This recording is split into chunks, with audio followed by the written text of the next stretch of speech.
Many of you have heard me talk about the importance of our cultural work. In political science, there's never been a successful social movement without music and art and poetry and creativity. And in many ways, our movement has been so technical and science and policy-based that we've been missing that connection with our own humanity and our own hearts. I am so grateful to have brought on board Samantha Cooper to this team. Samantha is our cultural engagement advisor. She is who makes the joy happen at all of our events, bringing music and fun and art to each and every one of them. And in this moment of collective courage, she and her fellow songwriter, about a year ago, wrote a song entitled Afraid that really speaks to this moment that we're in. So we're going to continue this tradition of bringing the art and music to you in this plenary session. Elizabeth Pixley-Fink, Samantha Cooper. The song is titled Afraid.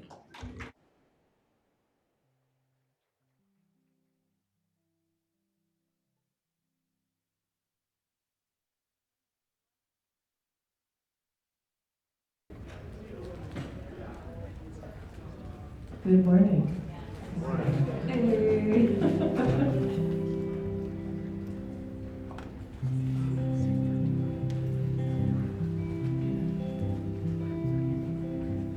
If I wasn't afraid, I would breathe a little deeper. Oh, but I'm afraid. If I wasn't afraid, I would love a little larger. Oh, but I'm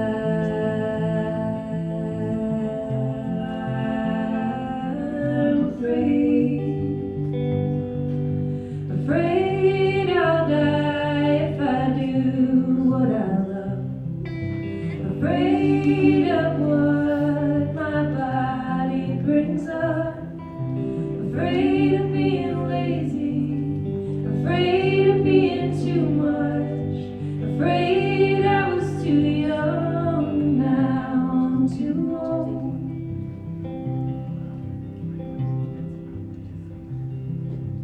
If I wasn't afraid, I would ask you if you wanted to. Well, but I'm afraid. Oh, I'm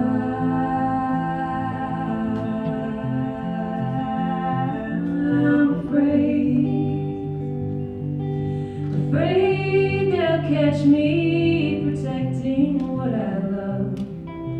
Afraid if I stand out, I might get caught. Afraid that they got me on a list somewhere. Afraid if I resist too well, then I might disappear.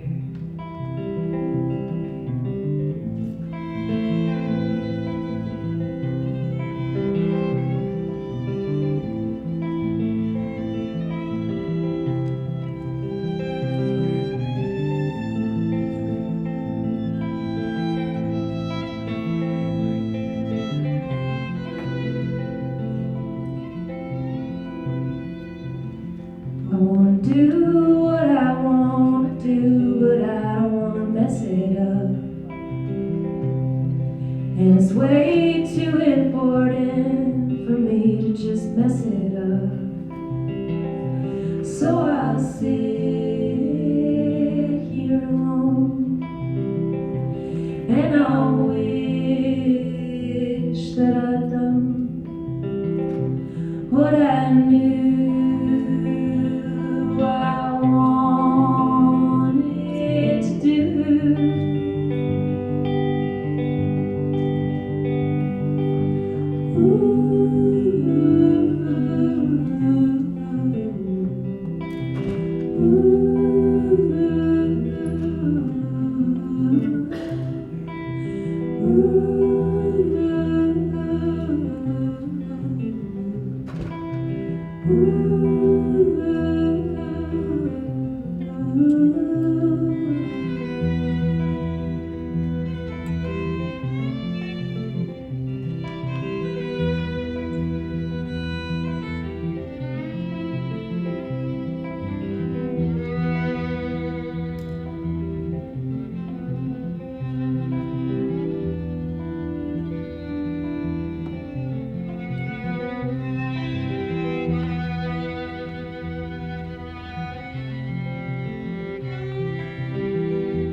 Curious to see the art behind that song. Elizabeth and I made some artwork for the piece, and it's basically just a redacted letter, and the only words that aren't redacted are the words afraid. So it's sort of a piece on what it feels like somatically in your body under rising authoritarianism.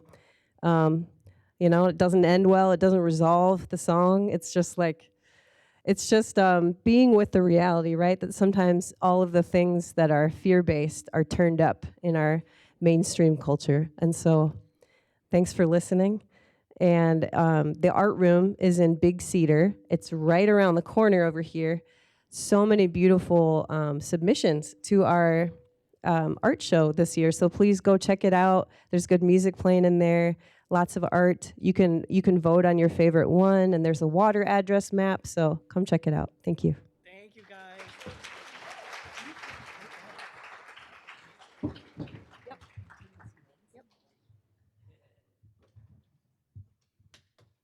All right, folks, our panelists, come on up. There's not a dry eye in the room, I hope, after that, frankly. Hopefully you understand what we're talking about. To tap into that emotion is what it takes to do this work. We can't shy away from that. And we are afraid. And that's why, again, the theme is courage. Because what courage means is recognizing that we're in a really scary time and doing this work anyways, and for each other, and with some heart and soul. I'm gonna turn it over to my esteemed board member, my boss in many ways, a woman who absolutely embodies courage, Marnese Jackson, Executive Director of Midwest Building Decarbonization, gonna take this session away. What you need? You can put this down. Oh, okay. Hello, everyone. I am not Denise's boss. I am her colleague. And we piggyback off of each other because we're both executive directors, but on paper, yeah, I'm the boss.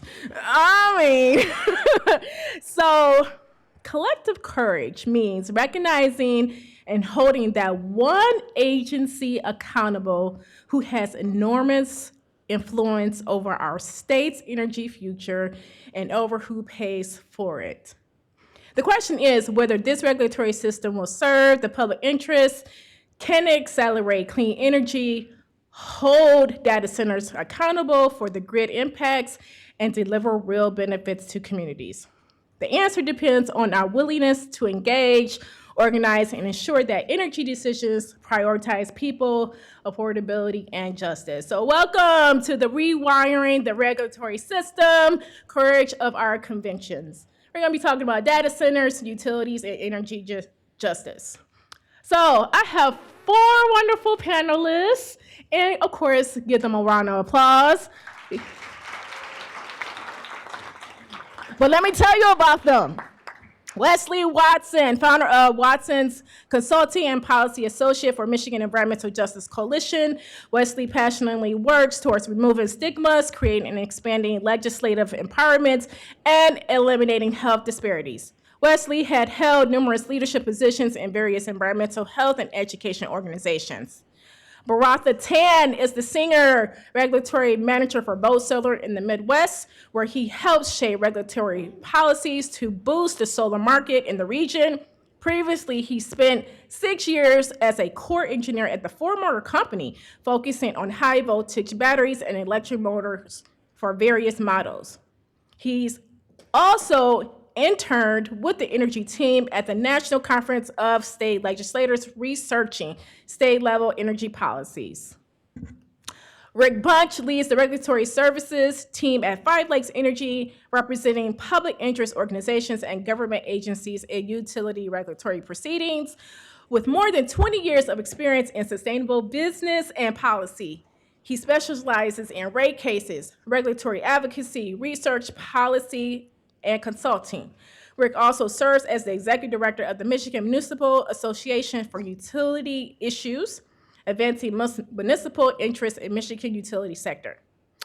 And Rick wants to give a shout out to the Steward Network, who is a sponsor of today's summit, and he is a board member, the treasurer, okay? So, come on, that's a big thing, okay? Let's give that up. And last but not least, Sergio Reyes is the climate justice catalyst at the Urban Core Collective in Grand Rapids, where he partners with municipalities, grassroots organizations, and community stakeholders to advance equity-centered environmental policies and programs. He works to strengthen BIPOC leadership and build organizations' capacity across the West Michigan, collaborating with frontline communities and environmental justice leaders to drive meaningful change. So let's give a round of applause. And we're going to go ahead and get into this conversation. Boratha. Okay. So we know we have the integrated resource process.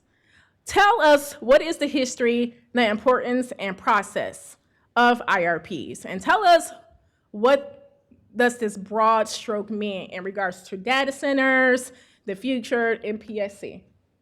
Thank you so much, Marnese. I feel like I should next time update my bio because, and don't tell my boss this because he's not here, but I feel like the energy markets have failed us as a people because of all the rising costs. But that's a totally separate thing. Some of you might have heard of something called an IRP, the Integrated Resource Plan. This type of process goes in front of the Michigan Public Service Commission, or MPSC. You also might have heard of them, a 3-person appointed board by the governor of Michigan.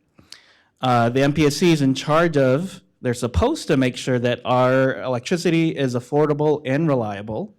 Some of us might question that, including me in DTE service territory. And specifically, the Integrated Resource Plan is supposed to, the utilities are supposed to come to the commission between every 3 to 5 years to say, here is the electricity growth, here are all these customers, whether it's residential, small business like the mom and pop shops, the bigger customers like the Ford Motor Company assembly plants, and data centers. And they say, here's this huge load that we have to serve. From this estimated number, we are going to say that we need this gas plant, we need this solar field, we need this battery storage plant. The utility is supposed to tell the commission, here's this generation portfolio that we want to maintain and build in order to meet the needs of Michigan. This case, because it deals with billions of dollars of investments, is what we call a contested case, where different groups such as Urban Core Collective or Volt Solar or even the Attorney General can fight the utilities to make sure that their proposals are prudent, that they're affordable, and that it's the resource generation we want. Of course, I'm pretty sure everyone in this room, including me, wants all of the coal plants closed here in Michigan.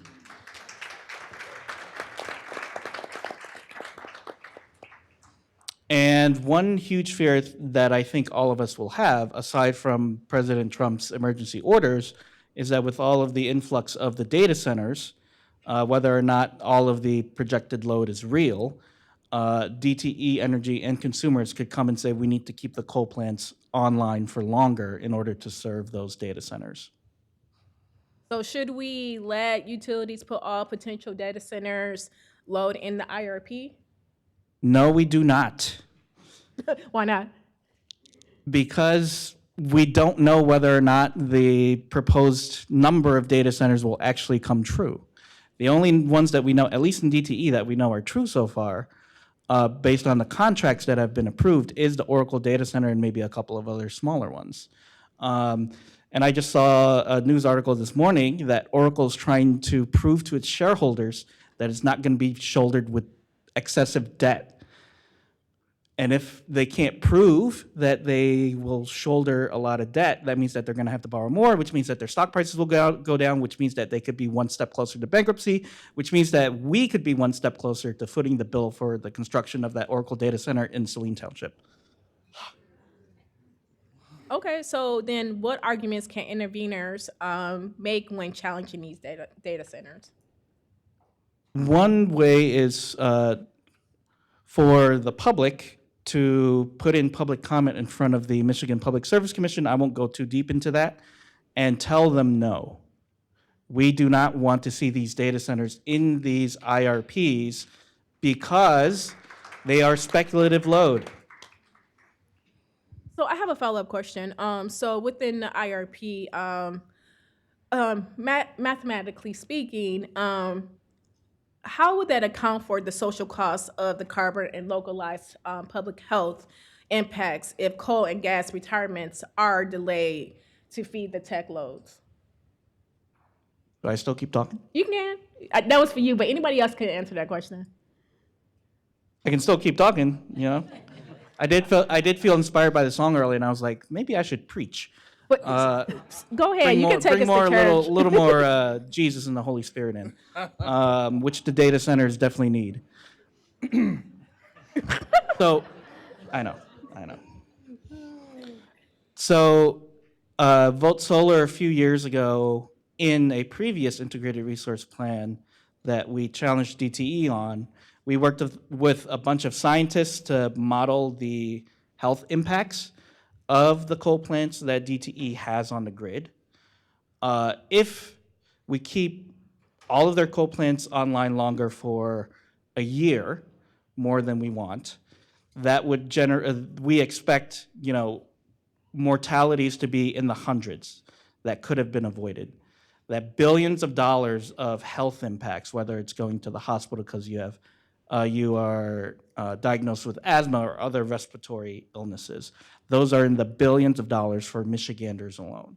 So if we're looking at the mortality rates and the health costs that could have been avoided if we can close the coal plants earlier, that is what we need to do. And of course, with these data centers, like the Oracle data center in Saline Township, that is, again, 1.4 gigawatts. That's 1/4 of DTE's entire generation. And I like to put it in the perspective of if DTE doesn't build anything new, and if they don't buy any energy from Indiana or Illinois or Wisconsin, that means that 1 out of every 4 homes, 1 out of every 4 schools, 1 out of every 4 small businesses will have to close so that they can feed the energy to the data center. You know what, thanks so much for lifting up the health impacts, because we have to recognize that this is an interconnected issue, but then also geographical issue. So thanks for bringing that in. Sergio, coming to you, let's pass the mic. So what is the history, importance, and process of ratepayers? Tell us about this in broad strokes, because we don't want to assume everybody knows. Sure. Rate cases I'll give you a little bit of what's been going on, the trend with rate cases. Rate cases have become more frequent.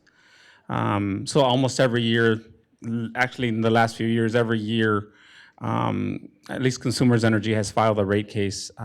Recently, they got the largest sum they've ever gotten. And they also got, they asked for the largest amount. The amounts that they've been asking for are larger. They just got approved for $312 million. They had asked for 460, and then that was in March, and then on June 2nd, they asked again for 456 million. This is roughly like 9%, 10% of increase in people's bills. If you think about this, at this rate, if our energy bills are increasing at 10%, 10 years is gonna double, right?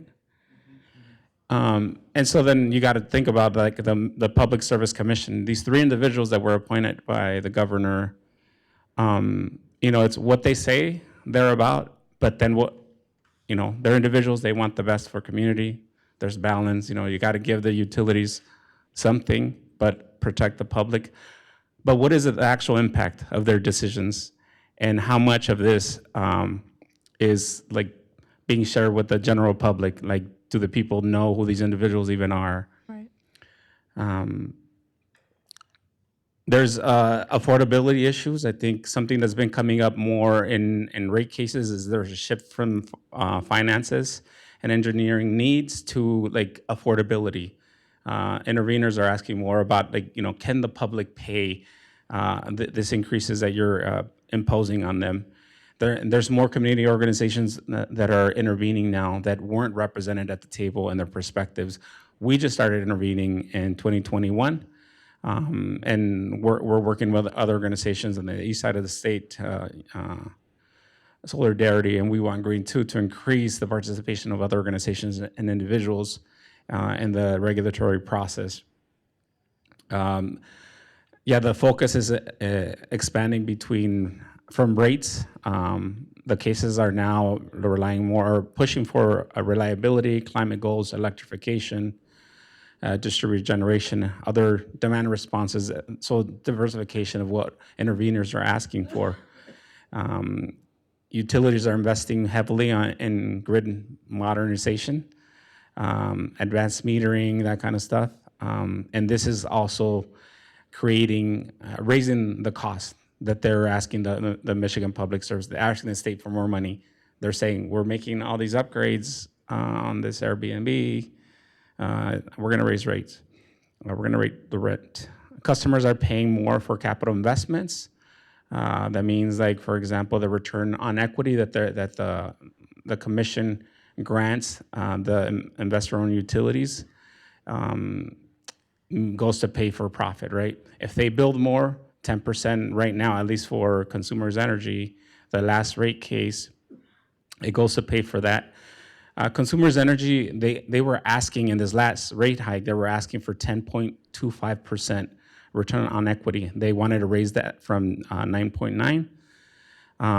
The staff said no, let's go with 9.75%.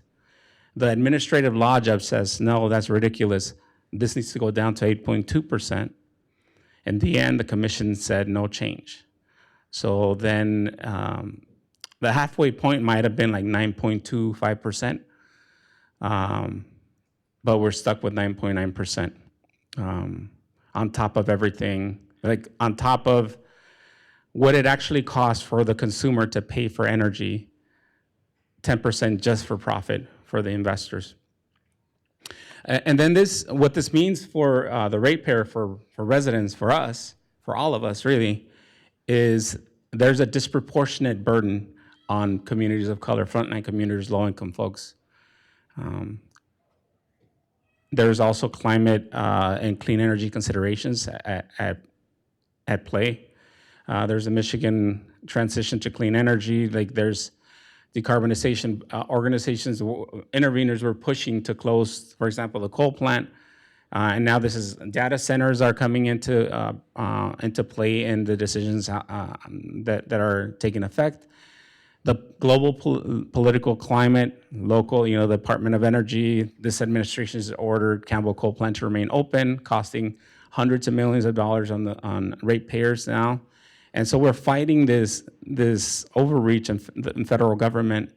And this is something that could be done locally, and we're, together during the last IRP, we came together to negotiate Campbell closing, and this administration just trampled all over that and said, no, we're not doing that, regardless of what local organizations and, Attorney General, all the players in the system negotiated. And then public participation is increasing. There's more awareness from the public because they're saying, what's going on? Even at UCC, people that weren't involved in climate, and they're saying, like, Sergio, aren't you fighting the utilities? What's going on?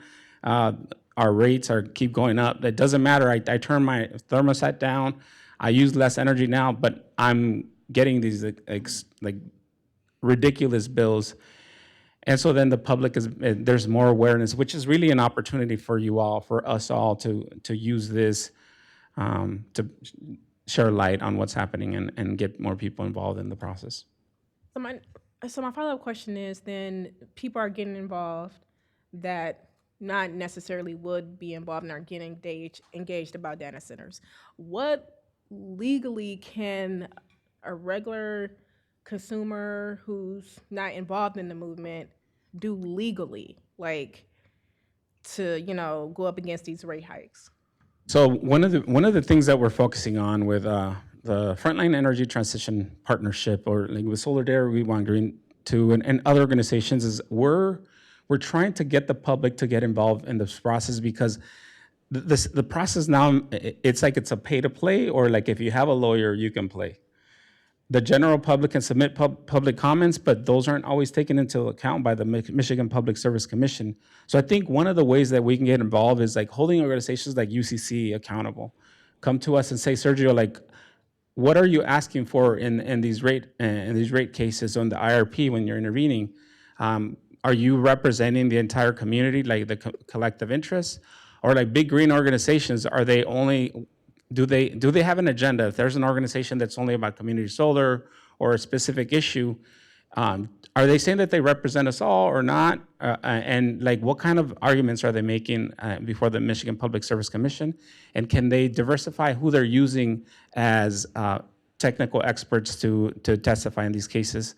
And I think this is one way in which the general public can go to these organizations, look them up and see who's intervening and say, Boratha, Sergio, or other organizations, I want you to include this interest of ours. Is like, this is what we're seeing in community, include that, but also show up to the Michigan Public Service Commission meetings, show up to the places where these commissioners are, because I think they're enjoying relatively low accountability from the public. They live in obscurity. They're making these huge decisions for their, like, hundreds of millions of dollars, I think billions if you consider like all the utilities and all the different rate cases a year. And I don't think the public knows who these people are that are making these decisions. I think they need to have more accountability with the general public and not just with interveners or with the administrative law judge. I think they need to be more accountable to the public. Yeah, I definitely agree with that.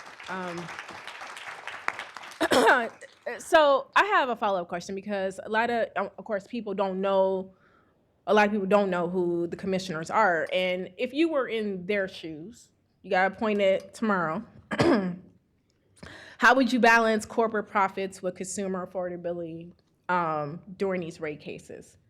I would look at everything that the commission has done for them so far, that the state, Michigan is so friendly to business. I think what's good for business is good for the public, is their model. Mm-hmm. And so I would look at what has had, everything that they've given to all the utilities in the past, and where that's gonna take us, and I look for a way to fix that. Going forward, like no rate hikes. The song that we just heard today really kind of made me emotional, and really, I related to that song so much, because I feel like sometimes we feel powerless to do anything about what's happening. But this is what we were called to do when we're in a position, an elected office or appointed to some place.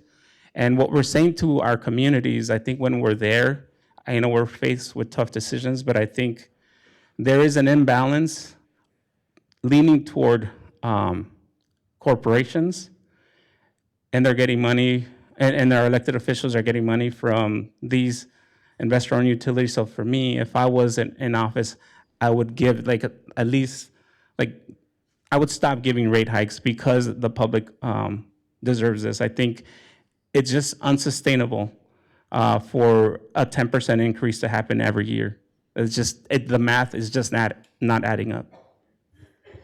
Okay.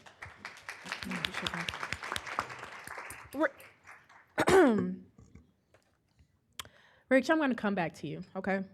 Sure. I want to bring Wesley into this conversation real quick to give us like a general overview about everything that we've been talking about in regards to how data centers and data center specific, and policy recommendations from the Michigan Public Service Commission. But if you can just kind of like wrap us all in together about everything that we've been talking about, that would be good. And then Rick, I'm coming to you. Yeah, thank you for that. I think right now what we're seeing is we have legislation that is being introduced, and we're seeing it at the local level around moratoriums with data centers. And when it comes to policy right now, the policy that we need is we need to press pause on data center developments that's happening across our states right now, to understand that we need to do more research on it. A lot of these data centers that's being proposed are being proposed in small rural communities that don't have the necessarily resources to fight back against a lot of these big tech corporations that are proposing these data centers. When it comes to the Michigan Public Service Commission, we can make our voices heard. We can go out and say no to these data center proposals and these data center agreements. And we ultimately can reach out to different organizations that's out here that's doing the fight. Vote Solar, Urban Core Collective, Solidarity, MiCAN, just to name a few. We got Grand Rapids Climate Coalition out there that's out here doing the work to making sure that the community is being heard. And that's the most important thing. A lot of times with these data center conversations, a lot of backdoor deals are being made. And within these backdoor deals, people don't feel informed. And so we have certain communities that are saying, hey, we need to ban NDAs when it comes to these data centers that's being proposed. Yeah.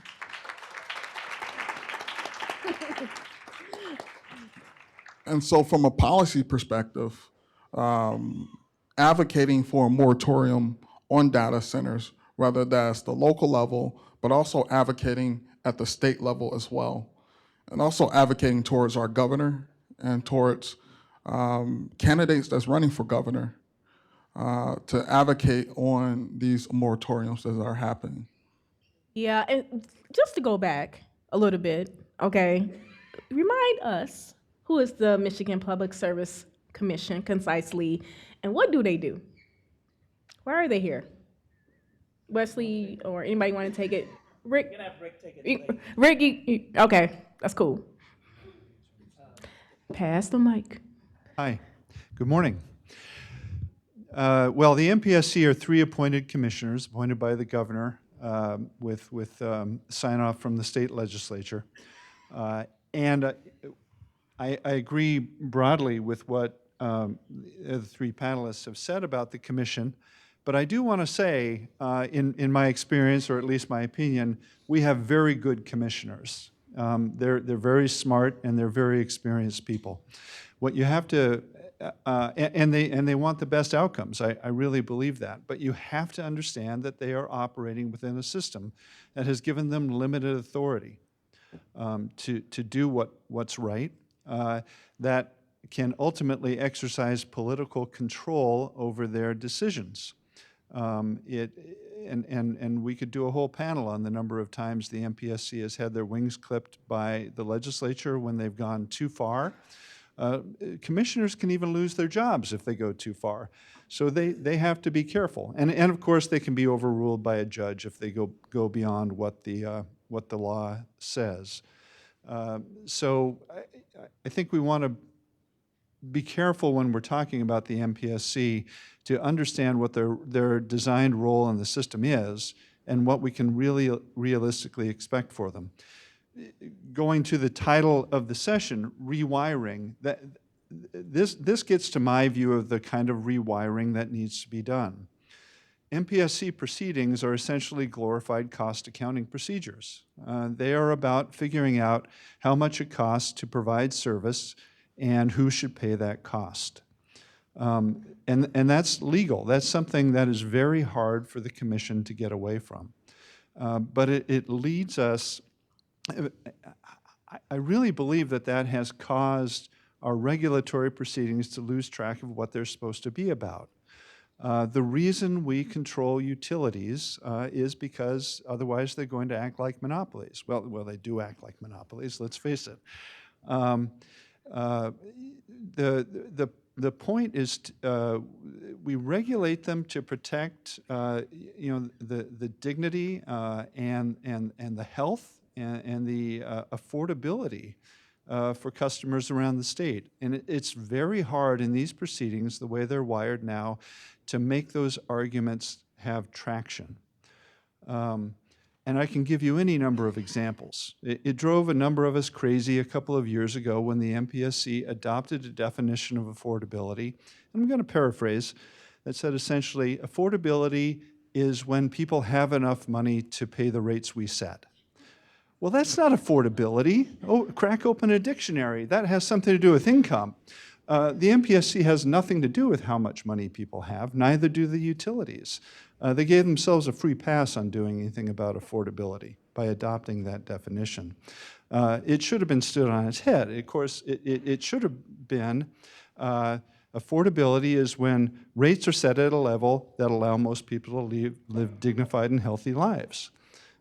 This kind of framing happens time and time again when we're dealing with protections for low-income ratepayers or medically compromised ratepayers who need medical equipment in their homes and can't stand it if their house gets too hot. Invariably, the discussion focuses on making sure they don't run up massive arrearages while they're protected against disconnections, because that would be bad for them whenever they exit that protection, or if they end up defaulting on it, that gets passed on to other ratepayers. When we looked at the protections for medical ratepayers, there wasn't even any data gathered whether we were actually protecting anybody, whether we were keeping people alive. When we dealt with extreme weather shutoff protections, the question wasn't about how do we make sure that we protect vulnerable people in really hot or really cold weather. It was about how do we make sure that shutoff protections don't result in more uncollectibles getting passed on to other ratepayers. It's maddening. But the way the system is set up, again, as a cost accounting exercise, I'm simplifying, forces us to frame the questions in this way. And it also marginalizes ethical and moral voices in the process in favor of expert voices, economists, lawyers, and so forth. So I got way afield from what you asked me, who is the commission? But I hope I didn't blow your next question out of the water. It is the role of the commissioners and the commission, and something we really have to recognize when we're thinking about how to be effective in this process and how it needs to change.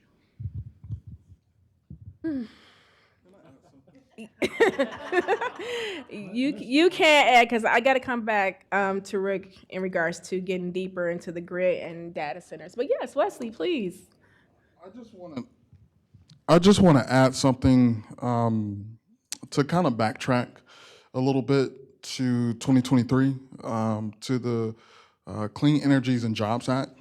Within the Clean Energies and Jobs Act, or as it's called CEJA, within that legislation, it was put in the legislation that giving power to the Michigan Public Service Commission and empowering the Michigan Public Service Commission to hold the utilities accountable. The legislators ultimately set the parameters and guidelines for the Michigan Public Service Commission, and within that, one of those things is, another issue is also solar siting when it comes to the Clean Energies and Jobs Act that passed in 2023. Within those, solar siting is giving the power and the authority for a statewide siting law when it comes to renewable energy siting. And that's wind, that's solar, and that's storage as well. Within that, we find some of our local communities within throughout Michigan, before the Clean Energies and Jobs Act and before the Michigan Public Service Commission gained that power and that authority, we had local communities pressing pauses on a lot of our wind and solar and storage expansions and projects that are happening. A lot of communities within rural parts of Michigan, came up and fought back against it, against statewide siting. Some of the energy that we saw, that we're seeing with the data center fight, we also saw that when it comes to the solar siting that was happening in rural communities. So I just want to kind of give a little bit more overview of the Michigan Public Service Commission on what they do when it comes to solar siting as well. Thank you. And Rick really brought up a great point around values and morals, and it puts us who actually work in state government in compromising positions when you really have to kind of like fall in line with what's going on because you have to take care of your family and you need a job and et cetera, et cetera. So I think we also have to take that in consideration when we're out here doing the work, that they may be playing the game as well. So that's my advocacy and organizing thought coming out. But Rick, just to go back, can you expand more on data centers and the grid, especially within the work that you're doing and what you have seen, and what does that mean in regards to courage and yeah. Is that too big for you? That's too much. I'll bring it back. You got it? I could try to work with that.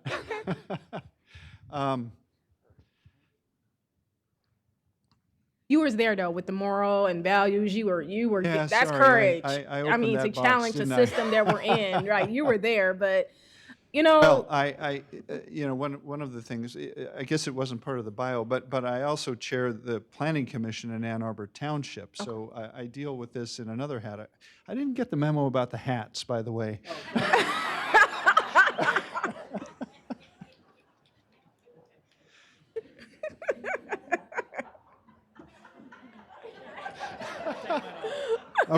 Okay, I'm much more comfortable now. So, I mean, a lot of the courage we're seeing deployed in these data center processes is coming at the local level. A lot of municipalities, including the one I lead, working on or have already passed data center moratoriums. A lot of people getting mobilized around them. And at the local level, what you're dealing with, you could sort of simplify down to nuisance kinds of problems. Too much traffic, too much noise, too much light, using too much water, producing wastewater, land uses that we don't want to see happening, and so forth. So I think a lot of the courage that we're seeing related to data centers is coming from local activists. There is a lot that we can do at the policy and the regulatory levels to help.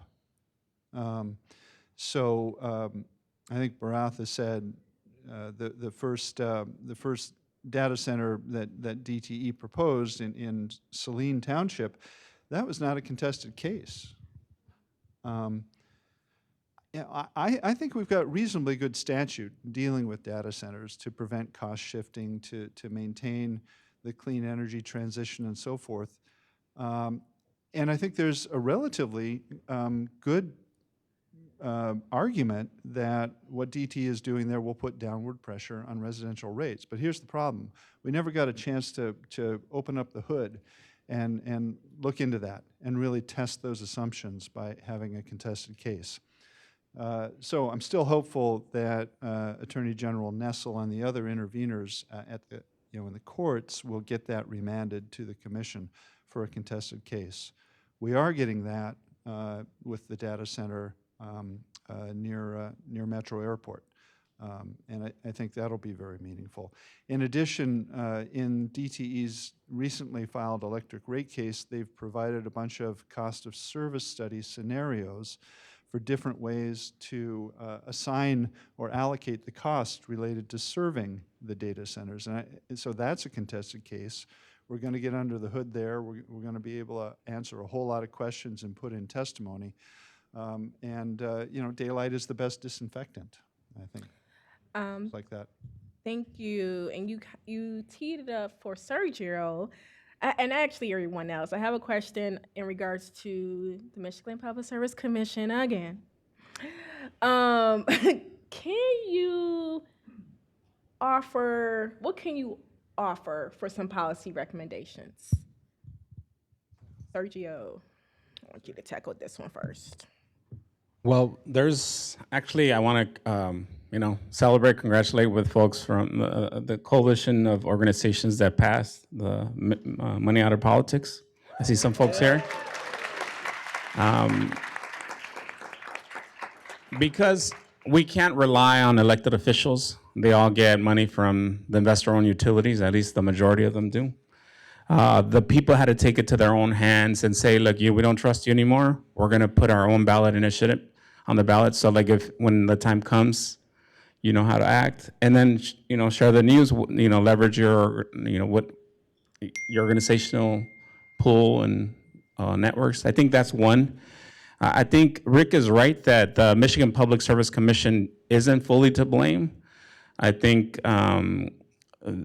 they go back and forth. The MPSC says, well, don't look at us, and look at the politicians. They're the ones that pass the laws, and then the politicians are like, don't look at us. It's the Service Commission that does this. I think it's tough right now, right? Did we really have a real trifecta, like where we were passing bold enough policies?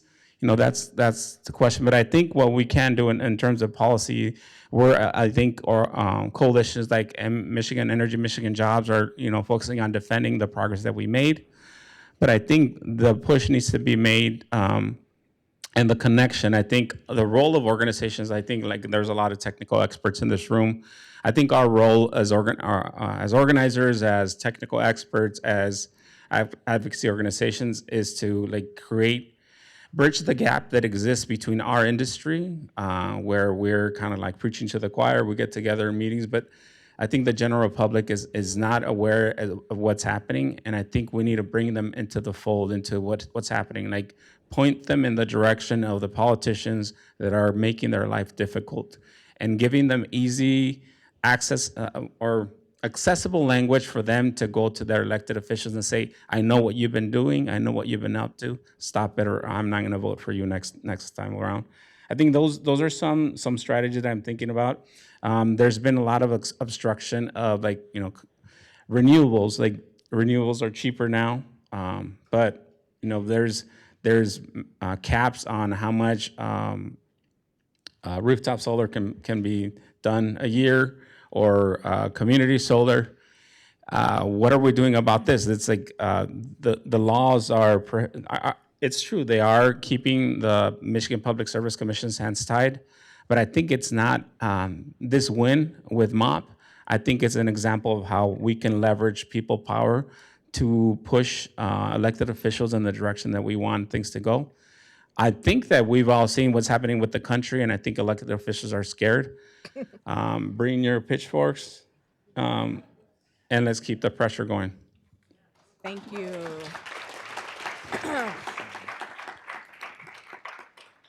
Before we go to Q&A, Boratha, I wanted to ask you the same question around policy recommendations that you can offer the MPSC, and then we're gonna talk about how we can get the public involved. I'll go very quick. Side note, if you have, I want someone to ask me about Indiana, because I want to shit talk Indiana. So just keep that in the back of your minds. Yeah. So, no, for real.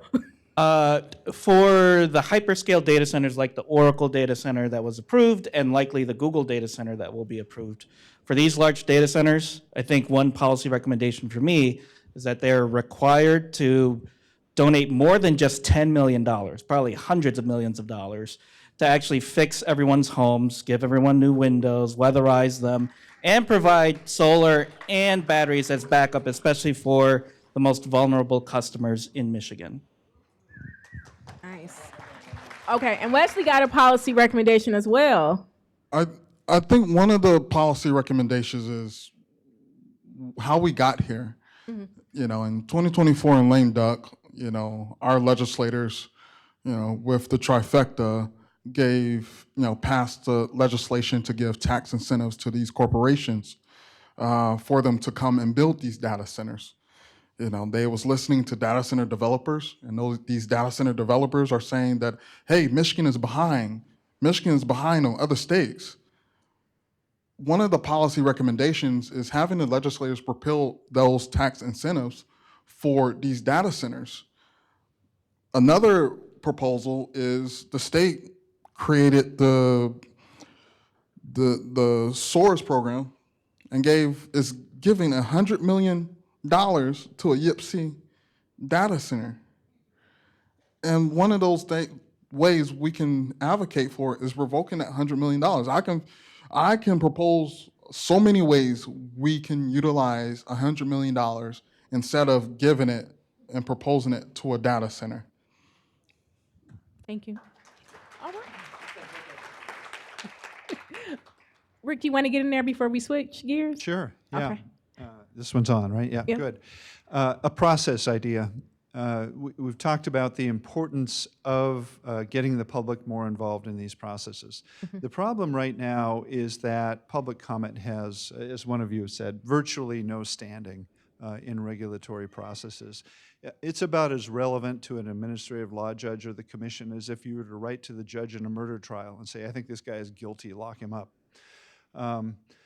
And so, you know, that's maddening, but we can improve on it. And not my idea, but one that I think has a lot of value would be to require that Public Service Commission or some kind of public advocate staff compile public comments, categorize them, put them in a regulatory or legal framework that can then go in as testimony from that office and will have real standing in the case.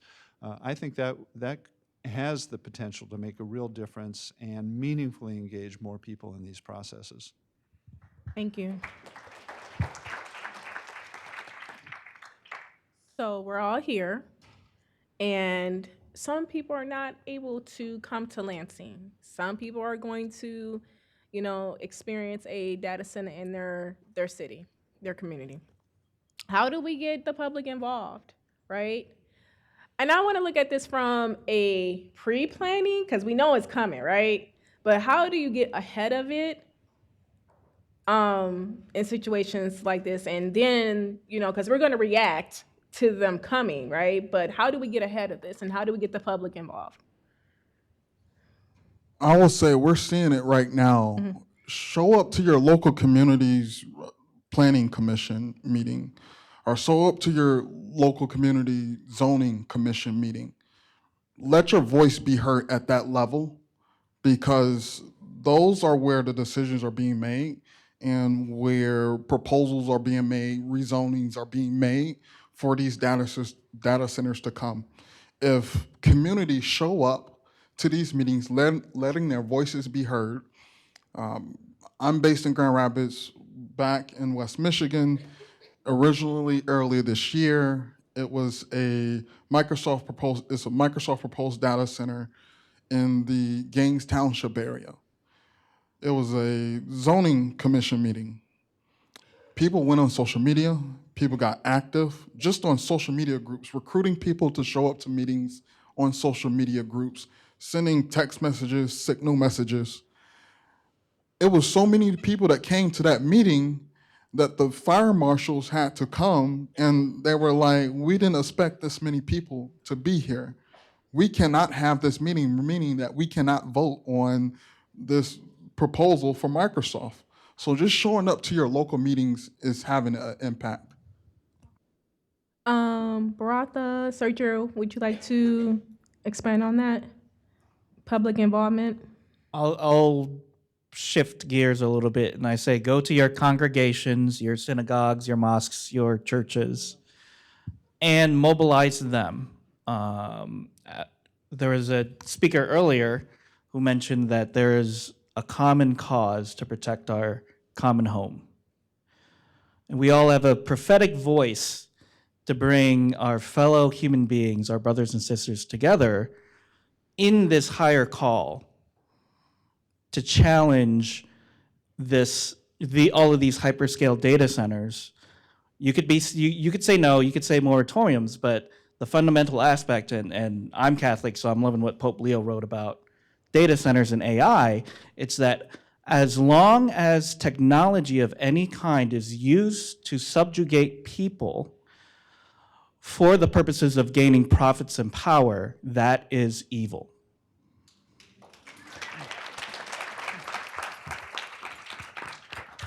The Pope said it, not me. When Rick mentioned earlier that the Saline Township was an uncontested process, it was the MPSC that approved that. So it's not like it just happened. The other thing is educating local elected officials. I think, yes, let's pressure local townships, but also let's approach them before these hearings ever happen and ask them, like, how prepared are you as an elected official? Like, like, Dad, like, you've been working, like, everyday people get elected into office in small towns. I know it because I see it in Grand Rapids. Like, my friends are getting elected to office. And, they're not technical experts on data centers and also or on climate change or all this. And so then you have these huge corporations showing up and they're like deer in the headlights. And the reason I think, for example, the one by Grand Rapids, I think the elected officials were overwhelmed. They didn't know what to do. Like, what are we going to do? What are we going to say? And so, but that happened months ago? Like in the winter. I think it was still snowing back then. And that they still haven't rescheduled a hearing for that, which I guess could be a good thing. But I'm wondering, like, what are they doing? Is the data center like buying them out? Are they like telling them what to do? Are they writing the script for what they're going to pass? So I think the education component is huge, and then especially writing the playbook for your community. Like, what are the legal hurdles that the data center has to jump over? Like, for example, the rezoning of the land, like technical, critical decision-making processes that your community needs to know about. And in the end, if the data center ends up passing, like what kind of community benefit agreements needed to be in place? And the community benefit agreements has to happen before, when you have leverage, once they already got the land rezoned, once they have all these approvals of like the tax write-offs from the local townships, it's too late for you to do a community benefit agreement. So before we get to questions and get those questions ready, what specifically can a small city, any city, do to safeguard their city so they won't get sued by the respective corporation? Can anybody offer anything? Because that's something that actually has one of the questions I got. Well, something that when the Attorney General came to Grand Rapids, and Wesley and I were there, we were talking about this again. I think something that I mentioned is that the state needs to come to the aid of local townships. Like the Attorney General, the state needs to allocate resources to say you mess with any one of our cities, that we're going to use state resources to defend local townships and their sovereignty. But I think, we have to ask, like, where does our state leadership stand on data centers, and how likely is this to be approved? Yeah, agreed. Oh, please. There's just an enormous asymmetry of resources between the kinds of townships that are being asked to host these facilities and the companies that want to develop them.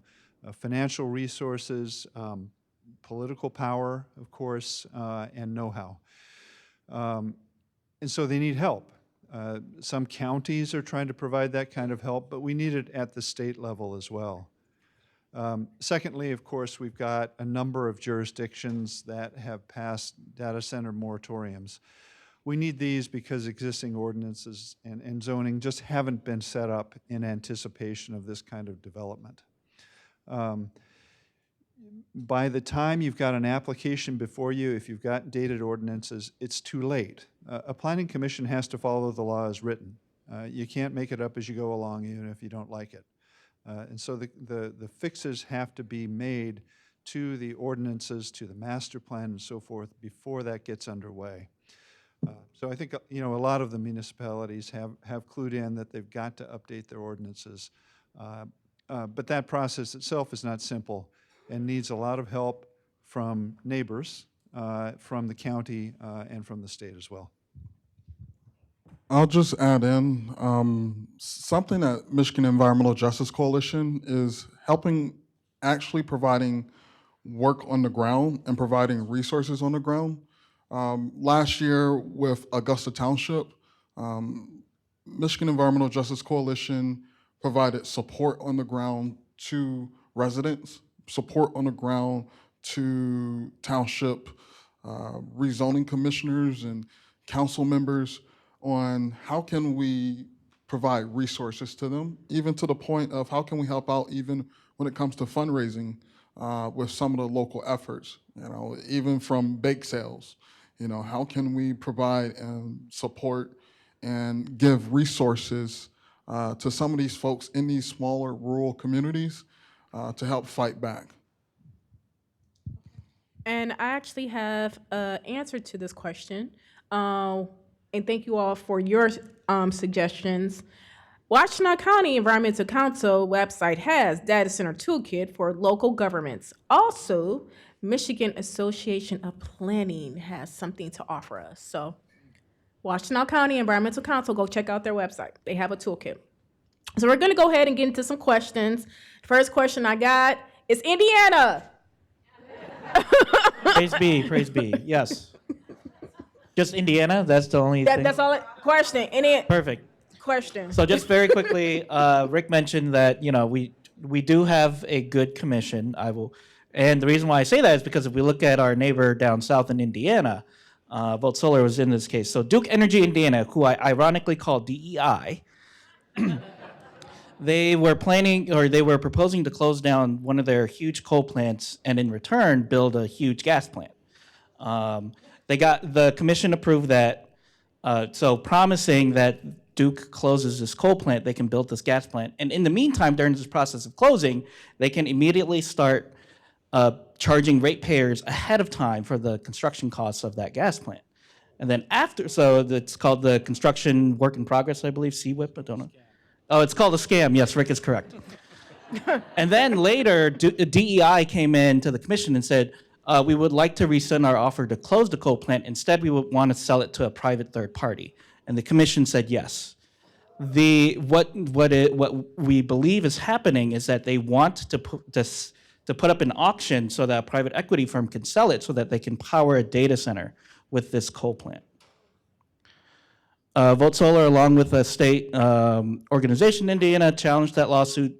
DEI got mad, so they brought us to the state Supreme Court. And we're in that case right now.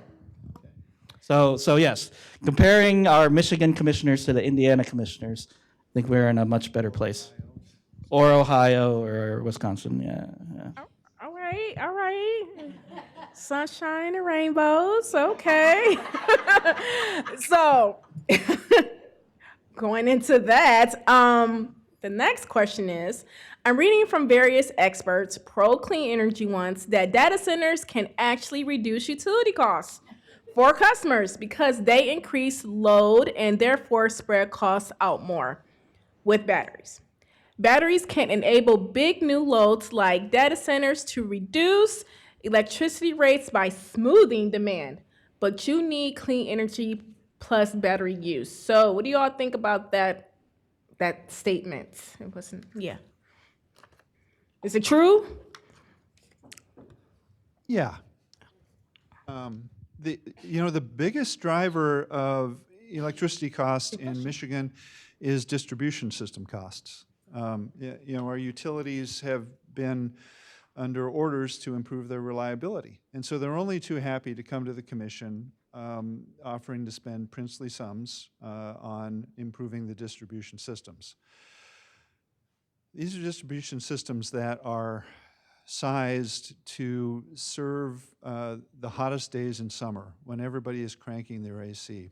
Year-round, they're used maybe 40%.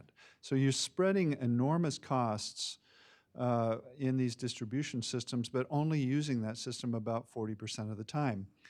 If you're putting a lot more kilowatt hours through that system because of data centers, you've got a lot more kilowatt hours contributing toward that fixed cost. So that's the basic logic there.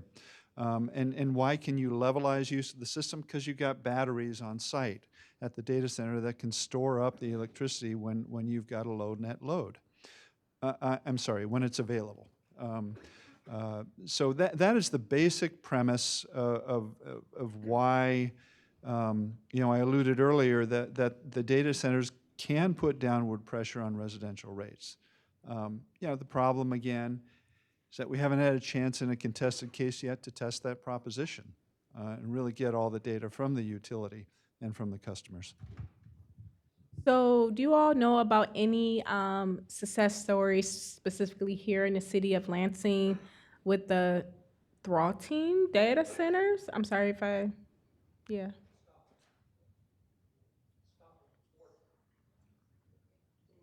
Thornton.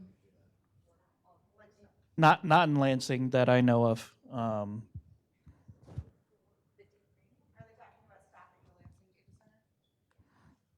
I thought that Lansing data center, the one that proposes geothermal use, I thought that was canceled. Oh. If this is your I question. didn't follow that one. All right, we're gonna move on to the next one. I'm gonna wait to that one. That's gonna be last. What do you think about a law requiring large new energy users, data centers, to bring your own new clean energy, as Illinois is considering? Who asked that question? For real. Oh, Dr. Chris. Okay, all right, that's fine. So Volt Solar actually helped draft that bill in Illinois. The acronym "Bring Your Own New Clean Energy" is Beyonce, if you want to say that out loud. That has its merits in helping make sure that we do do close all the fossil fuel plants. My personal opinion is that there needs to be all explicit, clear guidelines or requirements for data centers to pay for everything, and that ratepayers like us are not shouldered by the burden, even if those data centers go bankrupt.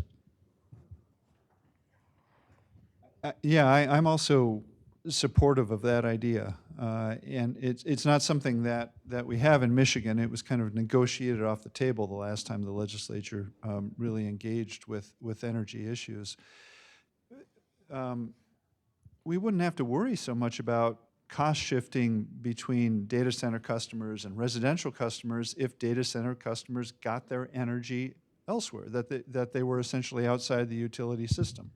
The utility then couldn't shift costs from its data center customers to others. And if the data center walked away from a deal to buy power, it wouldn't be the problem of the utility and its customers. So I think there is a lot of value in that. And I'll just say, in case it's not obvious, the utilities are not fans of somebody else serving the data centers, and that's why we don't have that system here in Michigan. Something I want to add.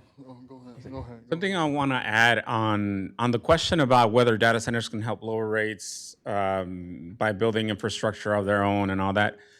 I think in Michigan here, if you think of what data centers are doing, essentially the public is paying for the infrastructure and bearing and taking on all the risk, right? If their technology becomes obsolete in 3 years, then they go out of business, and then the state can't pursue them. They won't pay. We're stuck with the bill.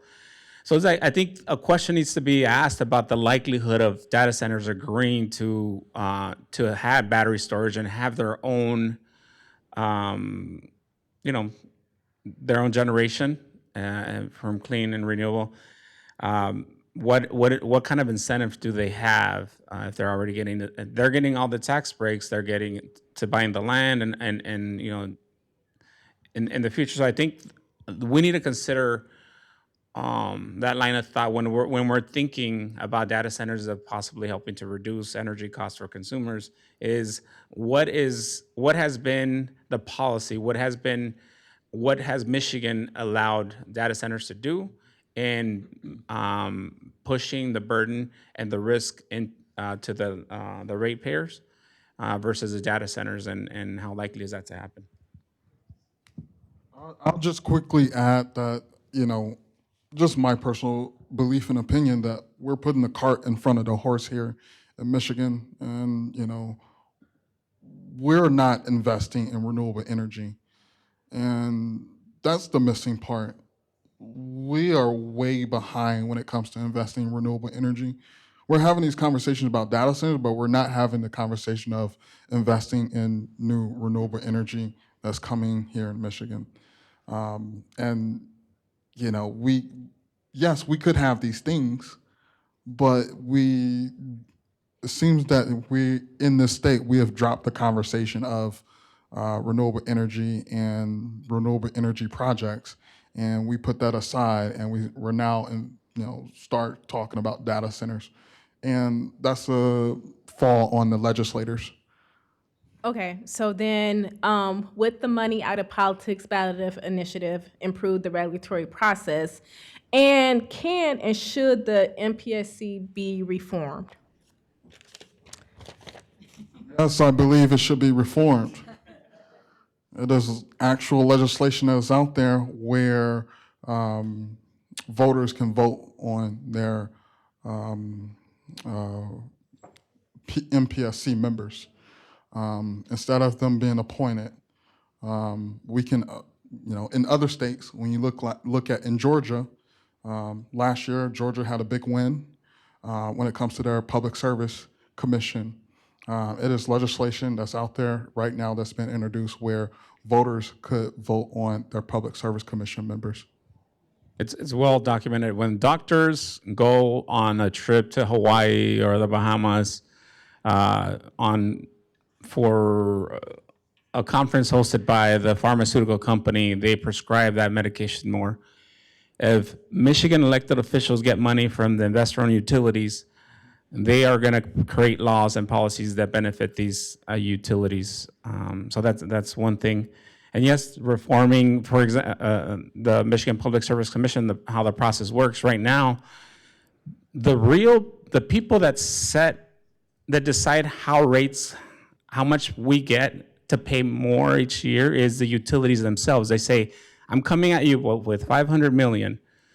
I'm coming at you with 300, with 500, with 600. And then the commission and the rest of us interveners fight them to reduce that down. There should be like a state process, or like the Michigan Public Service Commission should say, like, based on what the costs are, based on industry standards, based on our projections, you can apply for this much increase in energy, like, so that the rest of us interveners don't look at their rate case and say, like, this is all bullshit. Like, you're exaggerating this and this and this and this, and you're asking for too much money here. You're making ratepayer pay for your subscription to to conferences and events where you're forcing the ratepayer to pay for lobbying to increase your rates for. And so I think something like this could be important to revamp the MPSC. Okay, so look, we're standing in between lunch, but I really got to ask this question because it's a very important question, because we're here for the Michigan Climate Action Network. And nobody has mentioned the biggest concern and impact of data centers, which is climate change. Can you all leave us with something and wrap it around how can we continue to mobilize communities, lift up that this is a climate impact, and bring it back to why we're here in regards to collective courage. Come on, Wesley, let's take us home. Yeah, I'll just say that, you know, it was some people that participated in the water ceremony earlier today. And within that water ceremony, Andrea Pierce mentioned that the importance of the birds and the importance of bees and the animals and the environment that we have. But she also mentioned that with data centers and the humming of data centers, and also with the noise pollution of data centers, that we won't have those birds. We won't have those bees. We won't have those animals. And data centers are polluting our water as well. And so it's important to understand that this fight is not just about us. One of the things within the indigenous community they talk about a lot is 7 generations. And it's important that we're understanding that we're not just doing this work for us or doing this work for us in this room. We're doing this work for the people that are coming before us, the 7 generations that are coming before us. So it's important for us here to get active and get involved and ultimately advocate, whether that's the state level or to the MPSC or whether that's the local level, that we want to make sure that we're protecting our Great Lakes, we're protecting our land, we're protecting our air, we're protecting our water, and we're also protecting our resources, our planet, and our animals, and our future generation. Thank you so much. So, collective courage means showing up, staying engaged, and demanding accountability. So I would like to thank Rick, Sergio, Boratha, and Wesley for being on this panel. And you all have a wonderful day. And I'm sorry we couldn't get to all the questions. They were great, but I'm getting the wrap-up sign now. So everybody have a wonderful day.